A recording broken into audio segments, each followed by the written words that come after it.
Ой, друзья, сейчас будем всех обсуждать. Меня зовут Ольга Рысина, я певица и преподаватель по вокалу. И все мои соцсети вы найдете в описании к этому видео. Я сегодня опухшая, отекшая, как пасечник, которого не узнали собственные пчелы.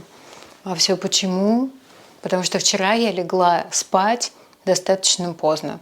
А легла я спать достаточно поздно, потому что вчера была премия Муз-ТВ, Муз-ТВ «Возвращение». Премия шла много часов, с 7 часов вечера до 2 часов ночи. Сначала часа 3, наверное, шла ковровая дорожка, и остальное время шла сама премия. Причем как-то было немножко странно, была прямая трансляция в 2 местах, была на Рутюбе и где-то еще.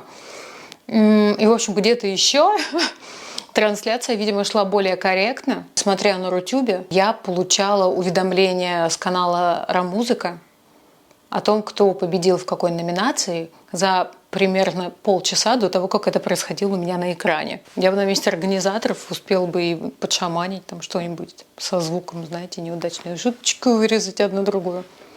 Если таковые были, конечно, что вы. Короче, я, во-первых, первый раз делаю обзор на какую-то премию, поэтому понятие «простить». Что-то где-то я могу не знать. С другой стороны, знаете, я поняла, что если бы мне не захотелось сделать обзор на эту премию, то я даже не представляю, под каким предлогом, какова могла бы быть моя мотивация, чтобы это все реально посмотреть. Все эти много-много часов. И не сказать, что это было охренеть как динамично. Вы знаете, но это был типа прямой эфир, и понятно, что очень сложно как-то это все дело срежиссировать и так далее. Но ведущие, которые были очень сладкими, очень вежливыми. Шутить как-то вот можно было только вот над какими-то отдельными людьми, и то как-то не всегда это получалось. Но хочу с вами поделиться одним своим наблюдением, достаточно честным, искренним, и прошу меня не осуждать. Начинала я смотреть премию, знаете, с чувством «Лё кринж». Типа, что происходит? Бурито, который приехал на каком-то гибриде танка и внедорожника. Типа, зачем? Отечественное производство. Потом реклама лифта, инновационного лифта, произведенного в России, естественно. Поэтому его и рекламируют, знаете, с такой очень кривенькой подводочкой, типа, а знаете, кстати, что? Ну, типа, действительно, кстати. Поговорим про лифт. В общем, лифт, который меняет цвет под цвет вашей одежды, вашего образа, чтобы можно было сделать идеальный лифтолук. Нежная, легкая, ненавязчивая интеграция каких-то новых отечественных технологий. Это было, конечно, достаточно забавно, знаете, вот это как бы очень сильно прослеживалось. В общем, с чего я начала? Вот я начинала с чувства «слё кринж». Вот к моменту выступления шамана я уже такая прям... Не сказать, что я рыдала на выступлении шамана. Спокойно. Но к этому моменту, когда он уже начал выступать, я уже как будто бы проникла в ДНК этой премии. Мне прям стало легко и классно все это дело смотреть. Не скажу, что я наслаждалась, но был два момента было, где я прям кайфанула. Я кайфанула. Реально, вы представляете, я начала смотреть с ощущением, типа, сейчас меня ждет много часов, которые нужно посмотреть от того, что типа, да, класс! Вот это все. Вы знаете, то, что называется мутация завершена. Ладно, давайте обо всем по порядку. Я буду говорить только о каких-то событиях, которые лично я считаю яркими. Для меня они были яркими. Я не буду перечислять всех номинантов и всех победителей. Все это есть на официальном сайте. Я думаю, что я не Википедия, и это совершенно не нужно. Но то, что мне запомнилось, об этом я обязательно расскажу. По возможности добавлю какое-то видео, но будут, скорее всего, какие-то просто принтскрины, и постараюсь вас магией своего повествования погрузить в атмосферу. Потому что, ребят, 7 часов. Еще хотела добавить, что, знаете, вот, возможно, вот это вот мое вливание, попадание в струю атмосферы премии Муз-ТВ, может быть, еще произошло из-за того, что я смотрела на Рутюбе, а там вставки такие рекламные по типа 4-5 минут. Ну, как по телеку, знаете, у меня телевизора нет уже, наверное, лет 20. Этот не работает, если что, он просто красивый, поэтому тут стоит. На меня это все произвело, знаете, такую атмосферу детства. Я, может быть, поэтому, знаете, впала в какую-то непонятную эйфорию. И такая, типа, знаете, как голубой огонечек. Вот. Еще хотела сказать, что я сегодня даже специально надела серьги Москина, чтобы быть на одной волне с Владимиром Маркони, ведущим, который, знаете, все такое было как бы пророссийское, а у него такая большая цепура Москина. Я такая подумала, ну ладно, что я тоже тогда буду. Они, кстати, очень тяжелые, вот просто чтобы вы понимали, как сильно они оттягивают уши. Поэтому я очень прошу оценить этот момент. Была ковровая дорожка, было много ведущих. Я даже не знаю, что можно о них сказать. Реально, все это какие-то пластиковые, очень вежливые. Все понимают, что есть какая-то повестка. Пока все это дело шло, я поняла, почему до сих пор популярна Ольга Бузова. Реально. С Ольгой Бузовой у меня, конечно, вообще отдельная тема. Я прошла все стадии принятия. От того, что какого черта она вообще начала петь, до «Ай, красотка, давай еще!» Бузова Ольга Игоревна настолько классный какой-то выпуклый персонаж, что очень сложно реально отследить, где заканчивается образ, где начинается сама Оля. И совершенно непонятно, где она шутит, а где нет. Ольга Бузова – это такой тролль, это троллище просто невероятно. Реально, я смотрю, я просто восхищаюсь. Значит, сначала ей прилетело после 1 июня за то, что она была, значит, выступала в боди.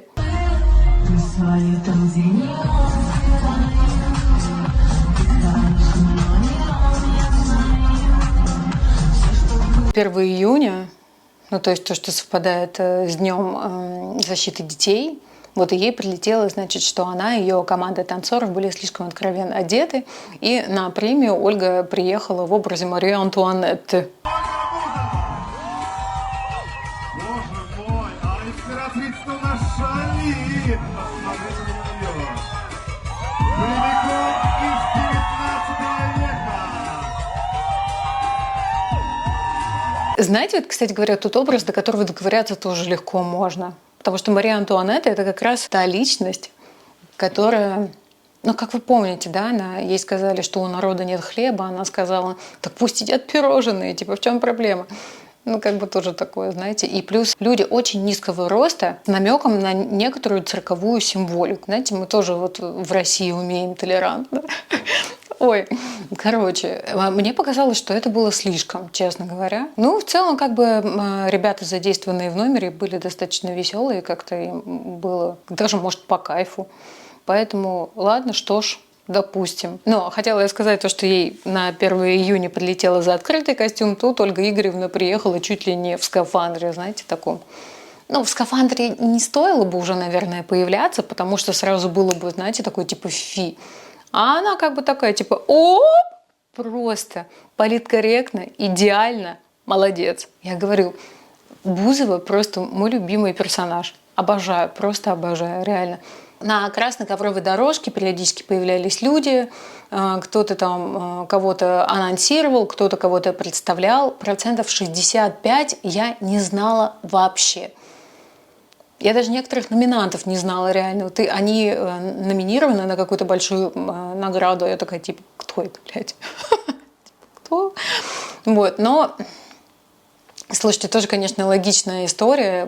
После того, как очень много кто уехал, начали появляться новые звезды на русской сцене. Вот, и поэтому чувствуешь, типа, да кто это будет преследовать некоторое время, а потом мы узнаем и привыкнем. Так, например, Пашу и Клава Кока объявили, что будут продюсировать Кирилла Скрипника. Такая, кто? Кого? Я посмотрю, правда. Лолита приехала с чуваками в банных халатах. Группа X-Day. Но судя по тому, как быстро от них отчепилась Лолита, она как будто бы тоже не очень в курсе, кто это. Но, кстати говоря, насчет того, что я там много кого не знаю, это, честно говоря, объективно мой косяк. Потому что, русский человек все-таки это не пропаганда. Но все-таки, мне кажется, мысль очень простая и здравая. Русский человек все-таки должен быть знаком с представителями шоу-бизнеса своей страны. Все корейцы знают корейских звезд.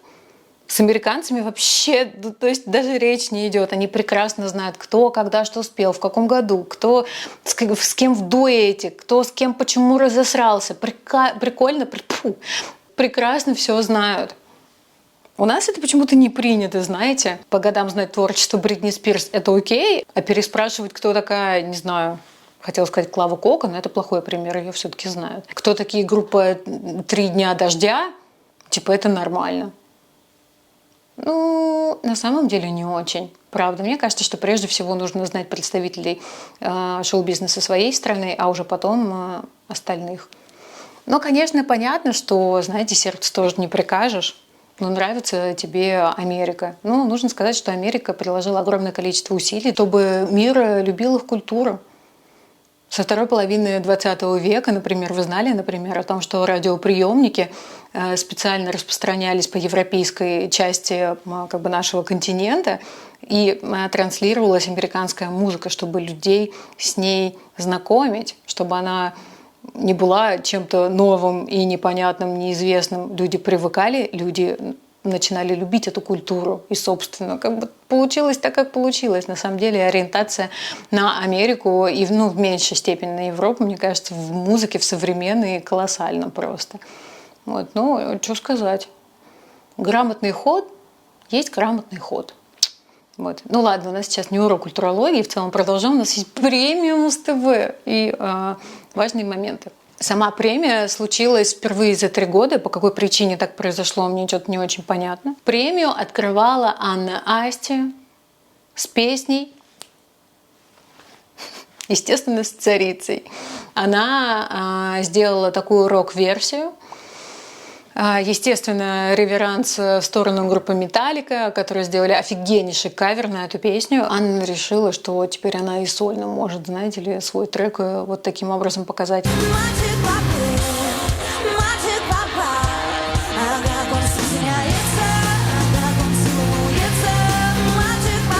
Я почитала комментарии пользователей, сегодня выложили в группу, по-моему, Russian Singers. Много кому не понравилось. На самом деле, я тоже не очень поняла, как бы это все было очень красиво и зрелищно, но действительно немножко как будто из разных опер.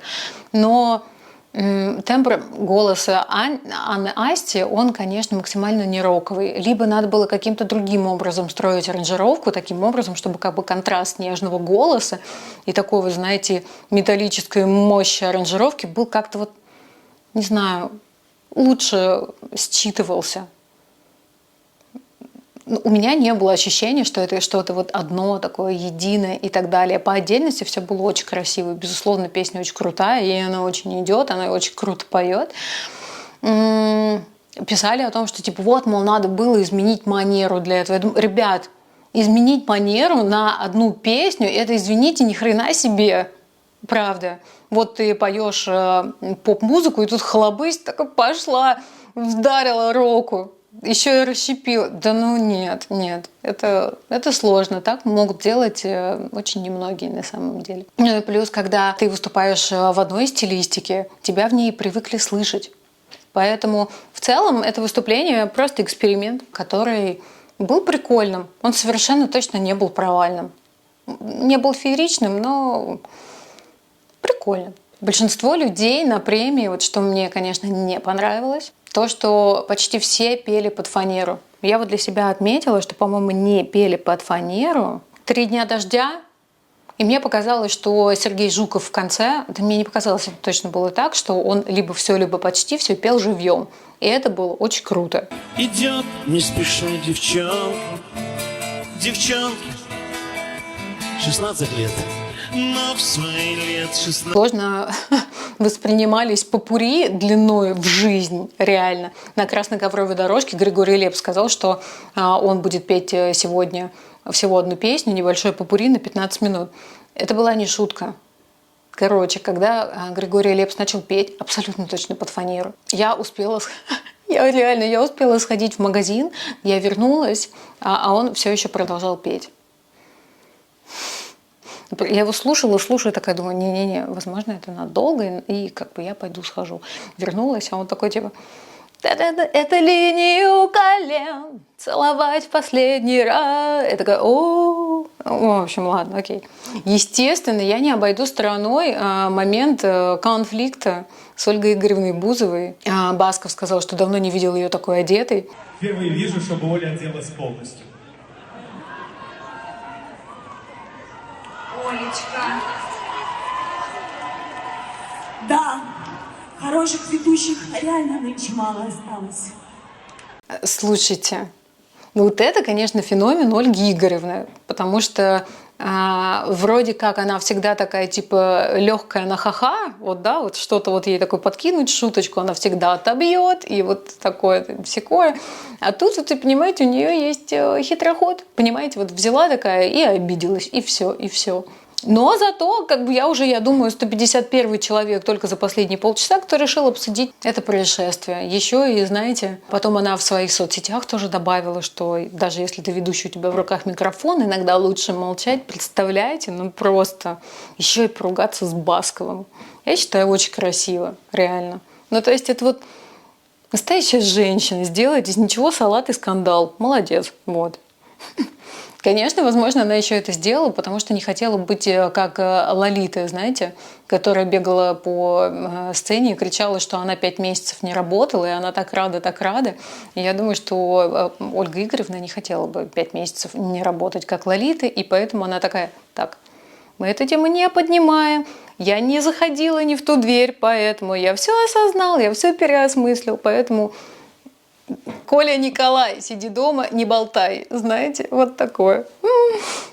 Слушайте, отдельно хочу сказать про выступление шамана, который получил награду в номинации, по-моему, «Новая легенда». Вот, как будто бы специально под него созданную, потому что из всех вообще, кто был вообще во всех номинациях, ну типа, а кто еще? Просто легенда – это же не просто суперпопулярный человек, да? Легенда – это... и который только появился, да, вот, но он еще и должен нести, что ли, какой-то посыл, какую-то мысль, какую-то идею, понимаете? Легенда – это такое, как с чем-то бороться, против чего-то бороться, за что-то бороться, даже просто какую-то мысль нести, я не знаю, свобода, творчество, что-нибудь еще. Короче, ладно. Есть ощущение, что как будто бы специально для шамана созданная номинация, в которой он, естественно, победил.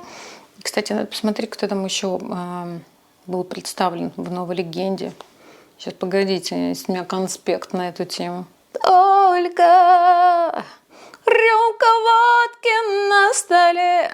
Так, ладно, не написано, кто там был еще, но как будто бы больше просто некому, понимаете? И был момент, наверное, вот к которому я сейчас перейду, и это просто... который вот, от которого я... Господи, как я рыдала. Я вам сейчас даже фотку покажу, мне не стыдно. Было выступление блестящих. Да, я об этом. Было выступление блестящих, куда приехала выступать сестра Жанны Фриске. И сначала ее показывали... Блин, я говорю, у меня аж мурахи начали бегать реально. Невероятно трогательное, просто невозможно. Очень классное, очень какое-то прям символически красивое. Мне понравилось, правда. Мне показалось, что это было... Как будто это было прям по-настоящему. Вот. Соединили несколько составов, и на занавес сзади проецировали лицо Жанны. Она пела, это как бы было создано искусственным интеллектом, как будто бы ее фотография там произносит слова и вот это вот все.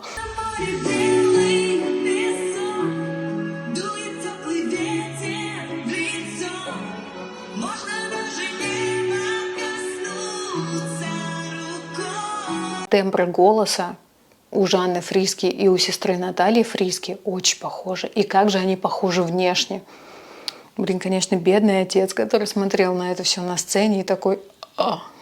И сама Наталья уже потом говорила прессе, что...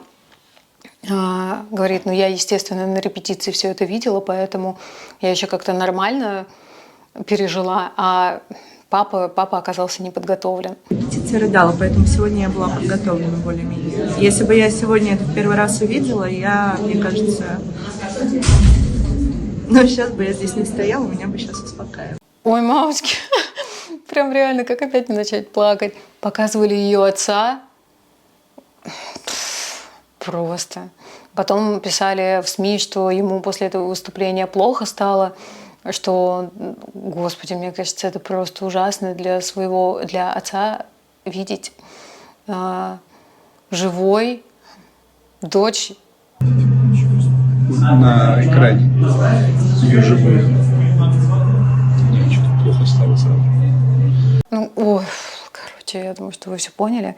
Я так рыдала.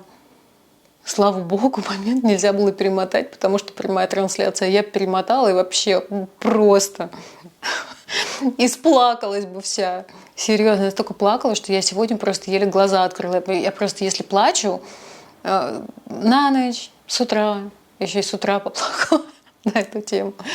В общем, пока я смотрела премию и наблюдала за тем, что еще один исполнитель поет под фонограмму, и такая смотрю, значит, слушаю и думаю, ну окей, это премия, типа это норма.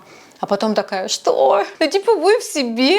Почему, когда стало нормой, чтобы певцы на премиях, выходили и пели под фонограмму? Это как художники начнут ксерокопировать свои или чужие работы. Как это вообще возможно? Я хочу сказать, что люди покупали билеты на эту премию. Минимальная цена билета была 8 тысяч рублей. За то, чтобы послушать фонограмму Григория Лепса. Ну, не только Григория Лепса, как бы всех остальных реально. Без фанеры пели, по-моему, вот там типа 2-3 человека. Вот 3 дня дождя мне показалось, что они пели без фонограммы. И Сергей Жуков. Сергей Жуков вообще one love просто. Какая зайчка. Такой он классный. Обожаю. Смотря на это все, я, конечно, поняла вот что. Уже времена 90-х, когда на эстраде были певицы, жены авторитетов, депутатов и остальных влиятельных, богатых людей. Масечка хочет петь. Давай, понимаете? А Масечка петь не может, а выступать как бы хочется, чтобы любимый мужчина ей гордился, понимаете? Вот эти времена, они уже прошли. Недавно закончился проект «Фабрика звезд» на ТНТ, новая «Фабрика звезд». Я хочу сказать, что смена, дорогая старая гвардия, которая поет под фонограмму, растет прекраснейшая, реально. Люди с очень сильными голосами. Я уже сделала первый обзор на некоторых участников.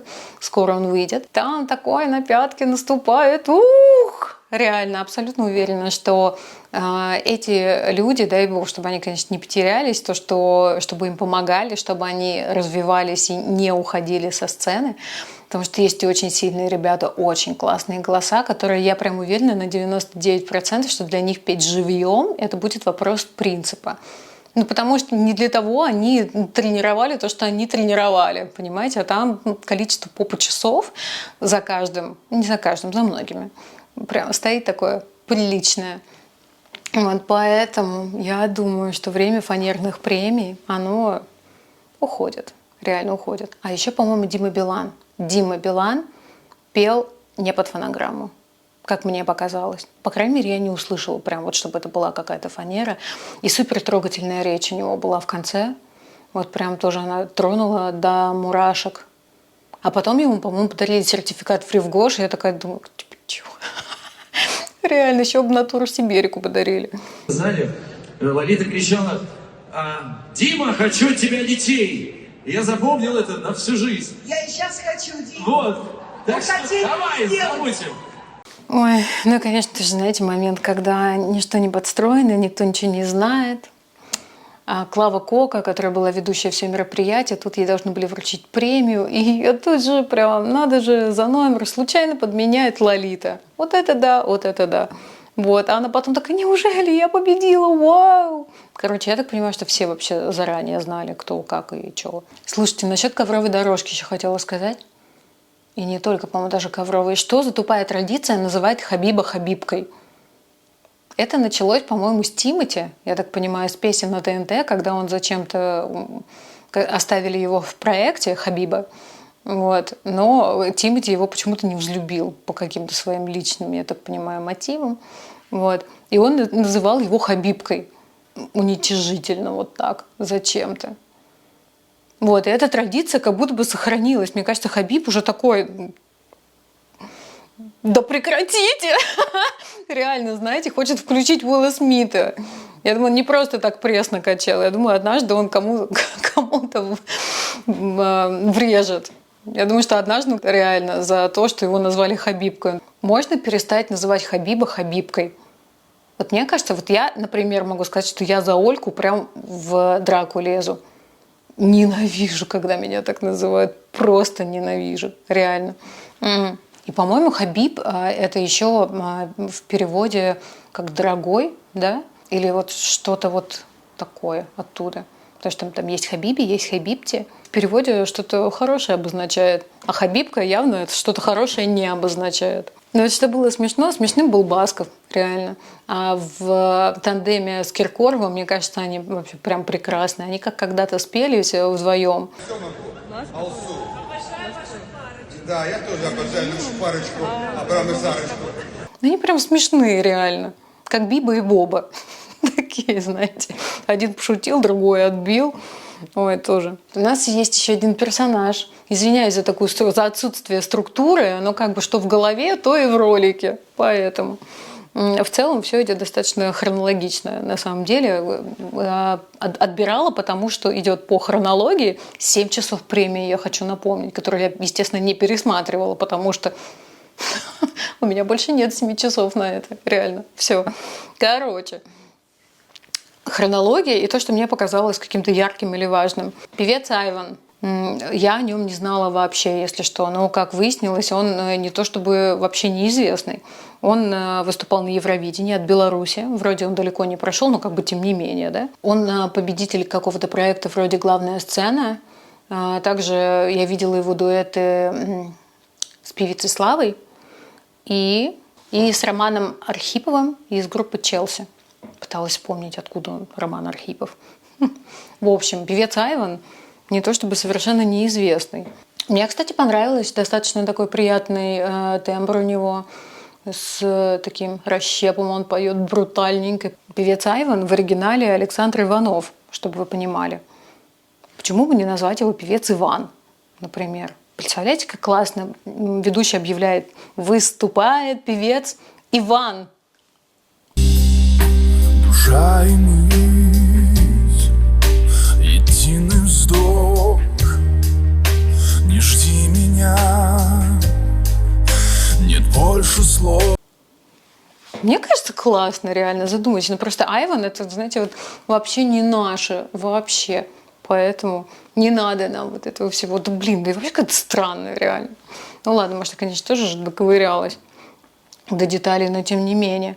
Но посмотрим, как открытие года будет себя показывать дальше. Будет достаточно интересно. И заканчивается премия тем, что поет Сергей Жуков. Поет тоже попурри на 15 минут. Но это то попурри, которое я прослушала от начала до конца. Просто прям мне понравилось. Я кайфанула. Я люблю Сергея Жукова. И, кстати, пока смотрела, поймала себя на мысли: а второй-то где из «Руки вверх»? Куда он? С ним все хорошо. Премия закончилась в 2 часа ночи. Был уже абсолютно пустой зал. Реально, просто даже старались не делать какие-то общие планы для того, чтобы не показывать. Но когда там что-то вот появлялось, прям было видно, что вот прям все ряды, они нахрен пустые. И я вообще так поняла, что за 8 тысяч мало кто решил купить билет на эту премию. И вот как бы в основном в партере сидели звезды, ну, как бы люди, которые номинанты, которые ждали, вручат им что-нибудь или не вручат. Они получали свои премии, вставали и уходили, если они больше были нигде не заявлены. Потому что сначала в первых рядах сидел Holiday Boy со своим продюсером Ульяной Бананой.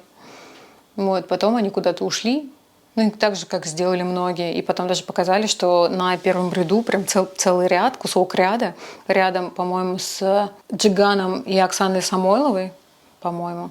В общем, прям много-много мест было свободных. И был, кстати, смешной момент, когда Басков вытащил с какого-то там 5-го ряда Катю Лели, такой говорит: да, они все ушли, и попытался посадить на 1-й ряд. Мне кажется, это было забавно. Басков вообще смешной. И тоже, знаете, как Ольга Игоревна Бузова, тоже живучий, молодец. Реально, это так уметь же надо, реально. Мне кажется, что вот они, кстати, заметьте, они все дружат с Киркоровым.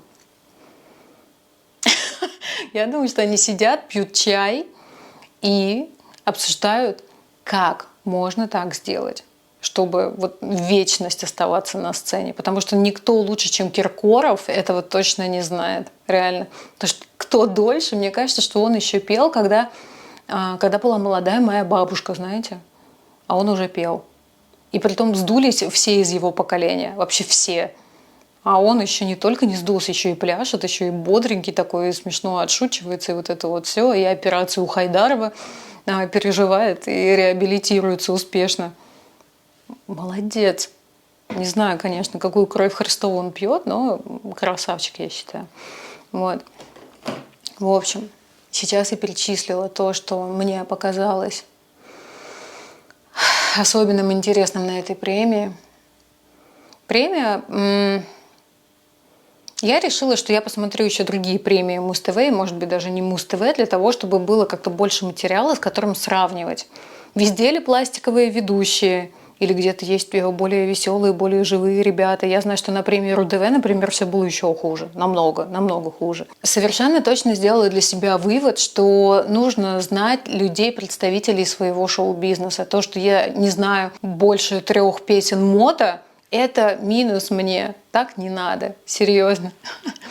Нравится мне, не нравится. Я абсолютно уверена, что наши музыкальные вкусы, они формируются не только исключительно от того, что, как бы, знаете, искренней душой нравится. Я уверена, что этому как бы помогают, понимаете, какую музыку условно. Исключать фактор влияния других людей, других каких-то там внешних сил тоже не стоит. Вот, и это сейчас не какая-то конспирология, если что, абсолютно нет. В какую-то музыку вкладывается больше сил, больше денег, больше ресурсов. И опять же, вот я говорю, есть какая-то странная мысль, что все русское, оно априори какое-то плохое. И очень сложно из этого всего выгребать. Знаете, как Почта России вечно была плохой, сейчас это чуть ли не лучший там, сервис доставки. Короче, знать звезд своего шоу-бизнеса обязательно нужно. Я буду в это дело, пожалуй, погружаться. Тем более, что как бы в связи со всеми событиями звезд будет появляться больше. Вот, будет больше имен. Ну и надо, в этом как-то разбираться. Все, с этим на сегодня у меня все. Еще раз, меня зовут Ольга Рысина. Я певица и преподаватель по вокалу. Опять же, все свои ссылки на соцсети я оставляю в описании. Пожалуйста, присоединяйтесь. Я буду рада всех видеть. Каждого обнимаю.